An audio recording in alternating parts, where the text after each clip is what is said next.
11월부터 다자녀 가구 전기차 보조금이 확대됩니다. 다자녀 가구에 대해 국고보조금의 10%를 추가 지급하는 기존 방식에서 자녀 2명이면 100만 원, 자녀가 3명일 경우 200만 원을 정액 지급하는 겁니다. 소비 촉진 프로그램은 비수도권 중심으로 재설계해 지역 소비를 활성화하기로 했습니다. 특히 지역 매력을 담은 가을 여행 상품 등 국민 체감도가 높은 특별 할인 혜택을 58만 명에게 줄 계획입니다. 채소류 등 체감 물가 안정을 위해서도 총력 대응에 나섭니다. 배추 수급 안정을 위해 정부 가용 물량 조기 출하와 수입 확대 등을 통해 1만 톤을 추가 공급하고 이달 말 종료 예정인 배추와 무에 대한 할당 관세를 연말까지 연장하여 장바구니 부담을 덜어드리겠습니다.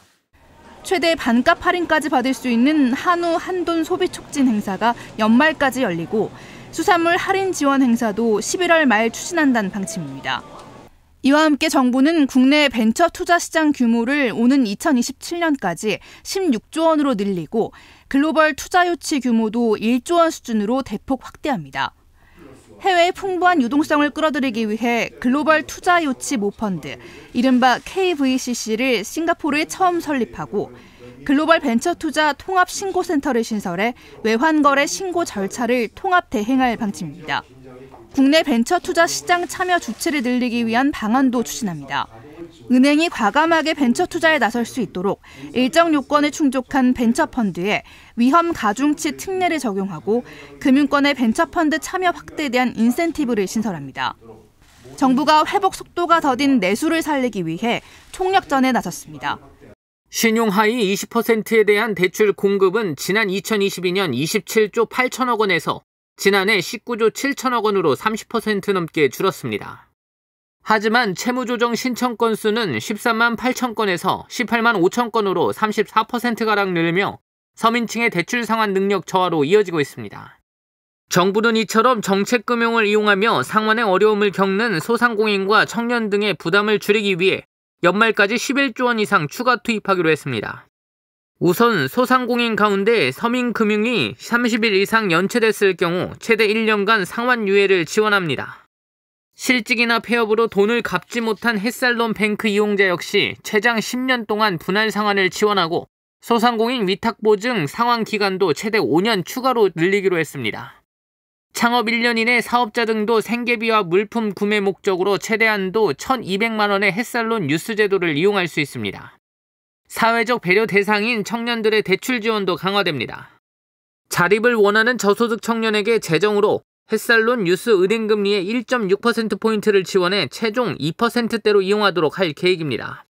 개인 워크아웃 과정에 있는 청년 가운데 1년 이상 연체가 발생하지 않았다면 채무 일시 상환 시 20% 감면하기로 했습니다. 기초생활보장 수급자와 중증 장애인, 70세 이상 고령자 가운데 30일 이내로 단기 연체가 발생한 이들에게는 최대 15%의 원금 감면 정책을 적용합니다. 폐업을 희망하는 자영업자가 채무를 빠르게 정리할 수 있도록 주택연금 상품도 출시될 예정입니다. 한편 정부는 서민, 취약계층이 자립 자활할 수 있도록 소득, 복지, 정보기회를 확충하고 자영업자가 경쟁력을 키워가도록 기존 제도를 보완하기로 했습니다. 최근 3년간 자재비, 인건비 상승으로 건설 공사비가 30% 이상 급등하면서 주거 공급 불안이 심화하고 있는 상황.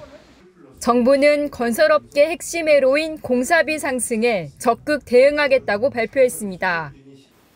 시멘트, 골재 등 핵심 건설 자재의 수급 안정화를 위한 업계 간 자율 협의를 유도하고 자재 공급 기반을 확대하여 공사비 상승률을 연간 2% 내외로 안정적으로 관리하겠습니다. 아울러 공사비 안정화로 건설 시장에 활력을 불어넣음으로써 내년 건설 수주액 200조 원을 돌파하는 것이 목표입니다. 이를 위해 불법, 불공정 거래 행위를 근절, 자재비 안정에 나설 예정입니다. 범부처 점검반을 운영해 주요 핵심 자재를 집중 점검하고 탄력적인 규제 운영을 통해 골재 공급을 확대할 계획입니다. 근로자 고령화 등의 문제가 떠오르면서 안정적 인력 수급에도 힘씁니다. 숙련 기능인 채용 시 우대 제도를 도입해 숙련 기능인들이 제대로 대우받을 수 있는 환경을 조성하고 청년층 건설 분야 취업 교육을 강화해 청년층 유입을 유도할 방침입니다. 또 외국 인력의 효율적 활용을 위해 비숙련 외국 인력의 현장 간 이동 사유도 탄력적으로 인정하기로 했습니다. 공공공사의 품질 확보와 적기 시공을 위해 관급자재의 조달 제도도 개선하겠다고 밝혔습니다. 정부는 관계부처와의 협의를 바탕으로 각 업계의 어려움을 해소할 수 있도록 지원하는 한편 공사비를 상승시키는 불합리한 관행과 규제를 혁파해 나가겠다고 강조했습니다. 중동 지역에 심각한 상황이 펼쳐지는 가운데 윤석열 대통령이 중동 사태 대응을 위한 긴급 경제안보 점검회의를 열었습니다. 네, 긴급회의를 주재한 윤석열 대통령은 우선 이스라엘과 중동에 있는 우리 국민을 보호하는 일이 무엇보다 중요하다고 강조했는데요. 윤 대통령은 현지에 있는 우리 국민 철수를 위해 군수송기를 즉각 투입하라고 지시했습니다. 이와 함께 중동 정세 불확실성이 어느 때보다 큰 만큼 앞으로 어떤 사태가 전개될 것인지 모든 가능성을 열어두고 대응하라고 강조했고요. 관계부처와 기관 간 긴밀한 협력 아래 중동 정세 관련 24시간 모니터링 체계를 운영할 것을 주문했습니다. 중동 지역의 안전은 국제유가와 긴밀히 연결이 돼 있죠. 그런 만큼 우리 에너지 수급에도 큰 영향을 줄 수 있는 문제인데요. 윤 대통령은 이런 점을 고려해 불안정한 중동 정세가 우리 경제와 물류에 미칠 영향을 다각적으로 분석하고 선제적으로 필요한 조치를 취해야 한다고 강조했습니다. 리스크 요인을 점검해서 필요할 때 신속하고 효과적으로 대응할 수 있도록 면밀한 대비책을 운용하라는 당부인데요.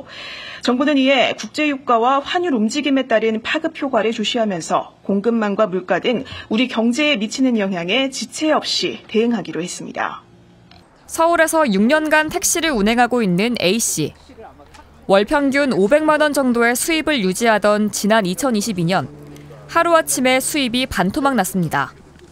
택시 시장을 사실상 독점하고 있는 카카오 모빌리티의 택시 콜이 갑작스럽게 끊기면서부터입니다. 알고 보니 카카오 택시 일반 호출, 가맹 호출 서비스를 제공하는 카카오 모빌리티가 경쟁사에 소속된 가맹 기사의 콜을 막아버린 것이었습니다.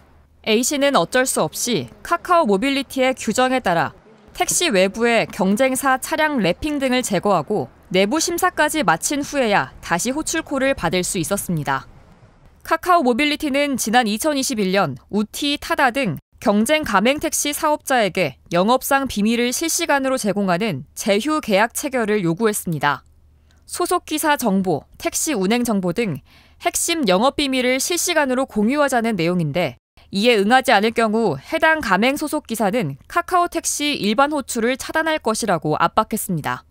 이후 카카오 모빌리티는 제휴 계약 체결을 거절한 경쟁 가맹 택시 사업자 소속 12,000여 명의 기사에 대해서 카카오 택시 일반 호출을 차단했고 이 과정에서 시장 점유율을 2020년 51%에서 2022년 79%로 대폭 끌어올렸습니다. 대부분의 택시 가맹 사업자가 사업을 철수하거나 퇴출당하면서 이제 가맹 택시 시장에 남은 사업자는 카카오 모빌리티를 제외하고는 단 한 곳, 우티뿐입니다. 공정거래위원회는 카카오 모빌리티의 이러한 경쟁사 콜 차단 행위를 독점력 남용 행위로 보고 724억 원의 과징금을 부과하기로 했습니다. 카카오 모빌리티가 사업자 간 공정한 경쟁과 서비스 혁신을 저해하고 택시를 이용하는 소비자들의 합리적인 선택권도 제한시켰다는 것이 공정위의 판단입니다. 한편 이런 공정위의 조치에 카카오 모빌리티도 행정소송을 예고했습니다. 콜 중복을 막기 위해 상호 간 데이터 제공을 전제로 계약을 체결한 것이며 공정위가 부과한 과징금의 규모도 과도하다는 입장을 밝혔습니다. 과학기술정보통신부와 문화체육관광부가 한국산업은행과 중소기업은행, 콘텐츠 미디어 기업 6개사 등 11개 기관과 K콘텐츠 미디어 전략펀드 조성과 협력을 위한 업무 협약을 체결했습니다. 정부는 6천억 원 규모로 조성되는 전략펀드를 통해 국내 기업 자금 조달과 지식재산 확보에 투자해 K콘텐츠 미디어 산업의 국제 경쟁력을 강화할 계획입니다. 정부는 이번 달 전략펀드 모펀드 결성과 운용계획 수립을 완료하고 연내 자펀드 선정에 나서 투자금을 공급할 계획입니다.